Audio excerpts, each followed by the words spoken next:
Salle de rédaction. Le magazine artistique et littéraire de France Culture, préparé et animé par François-Régis Bastide.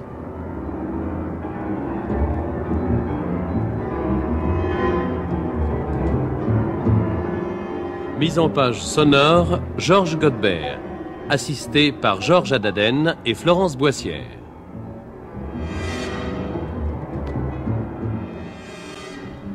Robert Bresson est avec nous pour parler de son dernier film, 4 nuits d'un rêveur, inspiré de Dostoïevski, film que vous avez vu, Roger Régent. Et justement, Robert Bresson, vous avez maintenant la possibilité de juger avec un peu de recul de l'effet de votre film sur le public et sur la critique, car je crois que pour la première fois, vous n'avez pas eu une critique dans l'ensemble très favorable. Même très mauvaise.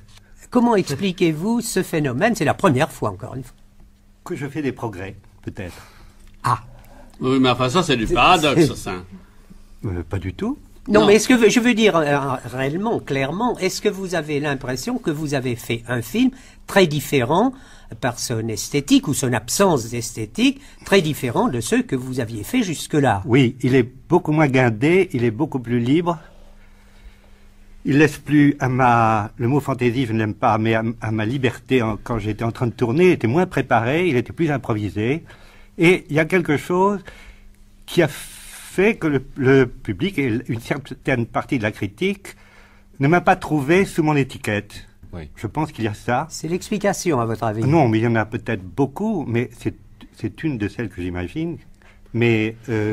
Oui, mais quelle est l'étiquette Bresson? Quel rapport y a-t-il que entre des films aussi différents de que... janséniste, oui, ça c'est la vieille formule, oui. De rigoureux, alors qu'il n'y a aucune rigueur dans ce film, si ce n'est quelqu'un que j'aime bien, à qui je crois, m'a dit « Vous êtes formel, c'est un film formel. Il est possible que la forme soit quelque chose qui soit tellement loin de notre époque, en tout cas quand il s'agit du cinéma, que c'est quelque chose qui gêne, qui choque. » Et un peu loin, disons-le, de vous-même, dans votre œuvre antérieure.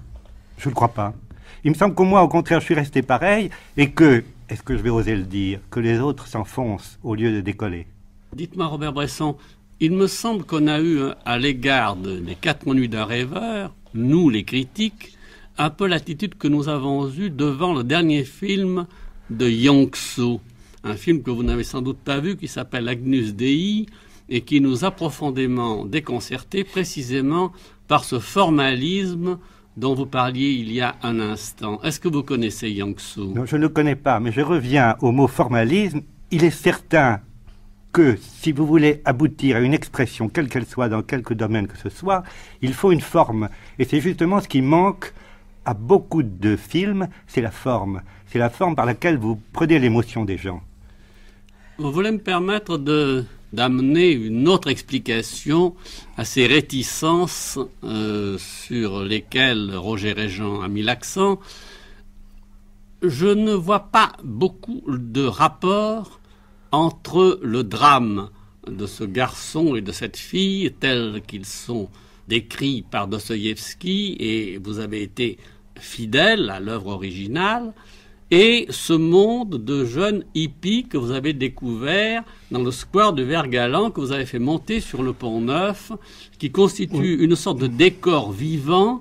Et je crois que précisément vos meilleurs amis, dont je ne suis pas, je suis de vos meilleurs amis, mais je ne suis pas de ceux qui vous ont critiqué. Non, parce que vous n'avez rien dit. Mais il y a quelque chose que justement les gens qui me critiquent et dont vous reprenez les idées peut-être, c'est qu'ils ne savent pas ce que c'est que la jeunesse de maintenant, qu'ils ne savent pas que ce garçon, que j'aime beaucoup et que j'admire, et qui est lui-même un garçon qui travaille, qui est un astrophysicien, et quelqu'un qui a comme ami des hippies, et qui reçoit des hippies chez lui, que tout ça se mélange, et qu'il y a quelque chose dans la jeunesse que personne ne veut regarder parce qu'il est très difficile de l'approcher, elle ne se livre pas. Mais je ne prétends pas la connaître à fond, mais je prétends avoir fait un pas vers l'intérieur de cette jeunesse et être vrai. Car s'il y a quelque chose qui me fascine, c'est la vérité, en somme, si vous voulez, plutôt la justesse des choses. Mais tout de même, votre héros reste dans la ligne de Dostoïevski. Mais bien sûr, car Dostoïevski aussi, lui, pourquoi je m'adresse à lui quand j'ai une adaptation à faire très rapidement, c'est qu'il est juste dans tout ce qu'il fait. Sa grande qualité, c'est la justesse. La justesse et la composition. Et même, je peux parler de composition, puisque j'en ai pris qu'une certaine partie. La composition est très importante. Je reviens toujours au mot de Proust qui a étonné beaucoup de gens. Il dit quelque chose comme Dostoïevski est grand par la composition, ce qui a étonné énormément de gens, mais c'est vrai, c'est par la composition qu'on arrive, et c'est cette composition, moi surtout, et la justesse des sentiments, qui sont valables dans toutes les époques, et à la nôtre plus que jamais, qui m'a fait recourir à lui quand j'avais à me dépêcher à faire une adaptation en 8 jours. Oui, mais nous en revenons à ce problème de ces jeunes garçons et filles qui couchent l'été dans des sacs de couchage dans le square du Vert-Galant, qui se passent de l'un à l'autre des cigarettes que nous savons, et pour lesquels vous avez une immense sympathie, oui. Une sympathie telle que vous les avez amenés dans ce drame tout intérieur de Dostoïevski, alors que tout de même... Je les ai amenés comme décor, et comme décor qui m'a inspiré pour mon prochain film. Ce ne sont pas eux les héros de ce film, c'est ce garçon et cette fille. Donc c'est ça que je ne comprends pas, c'est que je n'en veux pas la critique, un film comme un livre n'a pas de valeur particulière, elle a la valeur que le spectateur veut bien, ou le lecteur veut bien leur donner, n'est-ce pas? Donc je trouve tout à fait naturel qu'on n'aime pas ce que je fais, et comme je vous disais tout à l'heure, je crois que ça me prouve que j'ai fait des progrès, c'est-à-dire des progrès, forcément dans les progrès, on se détache. Donc je me suis détaché un peu, j'espère que la critique viendra me rejoindre au prochain film, mais pour le moment, je ne vois pas que j'ai fait une entorse à ma façon de penser, à ma façon de travailler, et ensemble que je suis resté dans le fond le même.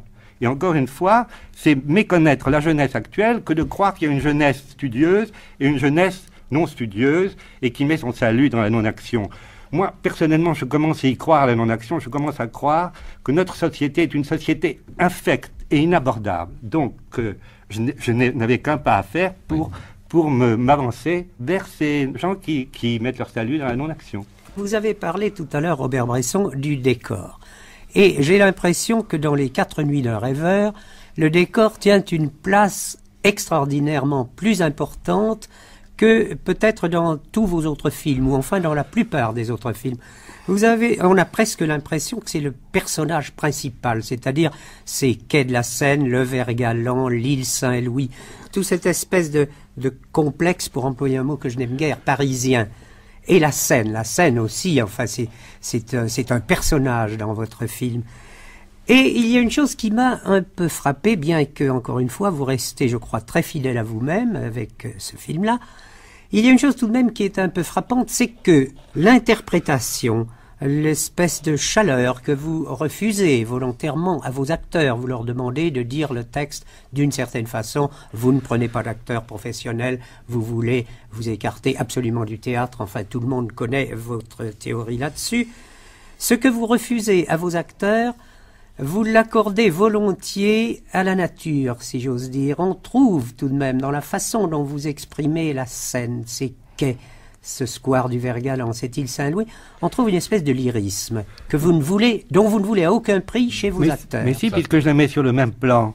Quand on est peintre, on peint du même œil, de la même âme, une nature morte ou un visage. Peut-être pour la première fois, les choses, le décor sont arrivés à peu près au même plan, comme dans la vie, sur le même plan que les êtres.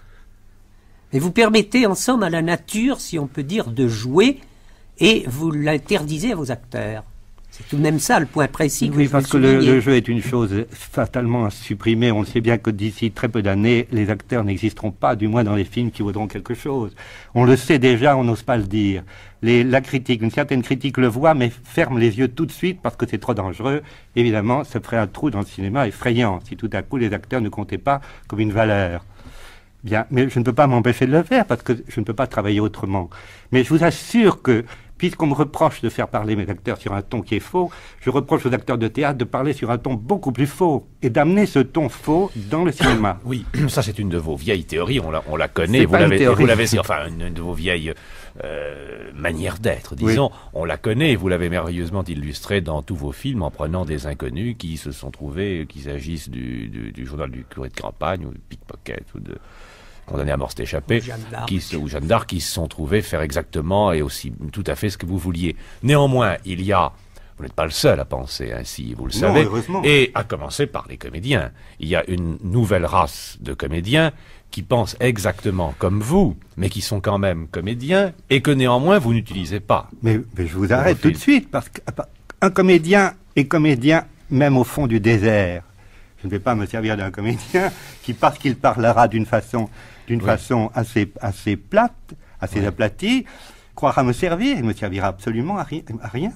C'est ça que vous ne comprenez pas, c'est qu'il y a un abîme entre un être tout frais, qui ne sait pas ce qu'il fait du tout, qui ignore ce que sera la projection sur l'écran, et qui vous donne des choses dont il ne soupçonne même pas lui-même l'existence, et un acteur qui, lui, se contrôle, c'est tout ce qu'il fait. Non, parce qu'il y a beaucoup d'acteurs qui souhaitent ardemment ne pas se contrôler. Oui, mais ils se contrôlent, puisque ça a été leur étude de se contrôler, justement. Oui, mais... Et ils ont raison. Oui, mais ça, pendant des années de conservatoire. Pas le théâtre, j'admire infiniment le théâtre, et le théâtre contrôlé, mais je trouve simplement qu'il n'y a absolument pas à mettre le cinéma dans le théâtre, il n'y a pas besoin d'ancrer le théâtre dans le cinéma, si ce n'est que c'est un avantage, toujours la même chose, un avantage commercial. Oui, enfin, je veux pas citer de noms parce que ça serait trop... je ne sais pas comment vous répondriez, mais j'ai des noms présents à l'esprit de quantité de comédiens qui aimeraient beaucoup être, j'allais dire, dirigés, mais vous récuserez le terme, par vous, et qui feraient certainement ce que vous voulez que fassent des non-comédiens, et qui, à mon avis, mais je me trompe sûrement, le feraient mieux.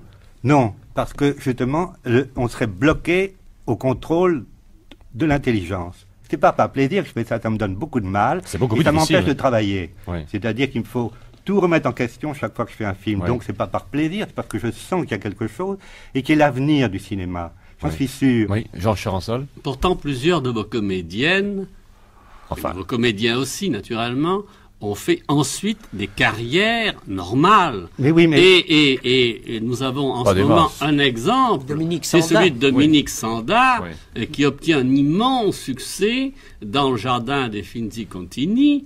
Or, elle joue comme les autres. Mais elle ne joue pas comme elle a joué avec moi. C'est toute la différence. Oui. Dites-moi, Robert Bresson, pourquoi, ce n'est un secret pour personne, pourquoi allez-vous aussi peu au cinéma? Je crois que vous voyez très peu de films dans l'ensemble. Parce que justement, cet emploi des comédiens, cette mimique, je ne peux pas admirer un comédien au cinéma, je peux l'admirer sur les planches, mais je ne peux pas l'admirer sur l'écran, parce que pour moi, c'est une faute tellement grande, et c'est quelque chose de tellement contraire à, je ne sais pas comment vous dire, à l'expression cinématographique, que de moins en moins, je peux l'accepter. Oui, mais au-delà des comédiens, il y a tout de même dans un film, ce qu'on il y a des choses, il y a justement la d'un technique, il y a des rythmes scène, intéressants, il y a des façons de se servir de la caméra, bien sûr, à ça, mais je ne peux pas pendant très longtemps parce que tout de suite, le visage de l'acteur se approche de l'écran et pour moi, ça tue tout l'intérêt de ce cinéma-là. Est-ce que vous envoyez... Oui, pardon. Pardon, est-ce que ça ne vous coupe pas un peu tout de même d'une certaine réalité cinématographique, ou moins d'une actualité cinématographique? Mais non, je ne vois pas. Non, quand il y a un énorme film capital et très important, vous y allez quand même. Non. Vous n'avez jamais vu un film de Fellini ou de Bergman ou de... J'ai vu un film, justement parce qu'il était pour moi capital, c'était le film qu'on appelait Les Diables en français. Il m'intéressait par son outrance et par l'habileté extraordinaire de moyens que je récuse. Oui. C'est-à-dire, non seulement... Pour vous justifier. D'abord, c'est un film qui a coûté très cher. Il y a 10 plans pour en montrer un. Oui. Il y a un brio extraordinaire. Et il m'a appris des choses. Mais n'empêche que, pour moi, c'est quelque chose de bien plus important que tous les films plus pâles qui passent et que je vais voir ou dont je vais voir une bobine ou deux. Mais pour moi, c'est très important parce que là, il y a une force. Il y a une force à la base, il y a une puissance de création très extraordinaire. Et vous voyez, je vous prouve que ce n'est pas parce que ce n'est pas dans mon sens que je n'y intéresse pas. Bien, merci Robert Bresson. Il s'agit de 4 nuits d'un rêveur. Salle de rédaction par François-Régis Bastide, première diffusion sur France Culture le 20 février 1972.